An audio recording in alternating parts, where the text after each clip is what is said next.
Ensuite vient le moment que vous attendez tous, provoquer l'action. L'heure a sonné, c'est le temps pour vous de dévoiler l'entièreté de l'action.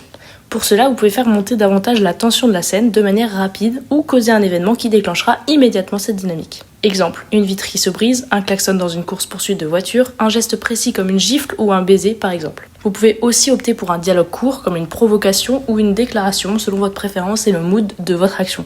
Quoi qu'il en soit, il faut que la réponse à cet échange soit formulée avec des gestes qui marqueront une réelle rupture avec les lignes précédentes. Cette scène d'action peut aussi être valable dans une réflexion interne d'un personnage, par exemple s'il réfléchit à lui-même et à son futur. Il est donc le seul à interagir dans cette scène, mais on peut faire sombrer le personnage dans une réflexion sérieuse qui viendra se heurter à une question, un doute ou un pressentiment. Et ça peut être vraiment intéressant dans votre roman. Pour cet exemple-là, on peut ajouter des gestes à cette pensée, par exemple s'il tourne en rond, s'il casse un objet, ou l'ajout successif de questions rhétoriques qui n'appellent pas à une réponse directe. Faites place au personnage principal, l'émotion. Durant l'action, il faut toujours accrocher le lecteur sans pour autant le perdre avec des phrases longues et des explications à rallonge. Et pour l'aider dans la visualisation et le fait de lire la suite, l'émotion c'est la clé. Il faut que le lecteur soit pris dans l'action, qu'il s'inquiète pour les personnages, qu'il se réjouisse ou qu'il soit impressionné. Bref, mettez le paquet sur le ressenti. Et si vous n'avez pas d'idée de comment le formuler, vous pouvez vous aider avec la musique pour les personnes qui sont plus auditives ou le visuel en regardant des images de films. Dans ce cas-là, branchez vos écouteurs, écoutez la première chanson qui correspond de près ou de loin à l'émotion que vous souhaitez ressentir et concentrez-vous sur les moindres sons. Servez-vous de ce ressenti pour mettre en mots ce que vos personnages vont éprouver. Par exemple le remords, la colère, l'amour, la tristesse,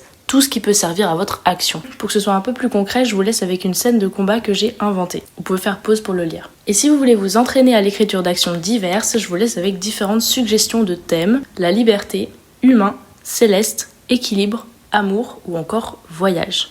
Et si vous n'êtes toujours pas convaincu ou vous avez besoin de plus d'exemples, une prochaine vidéo arrive avec des extraits de films que je redécris comme une scène de livre.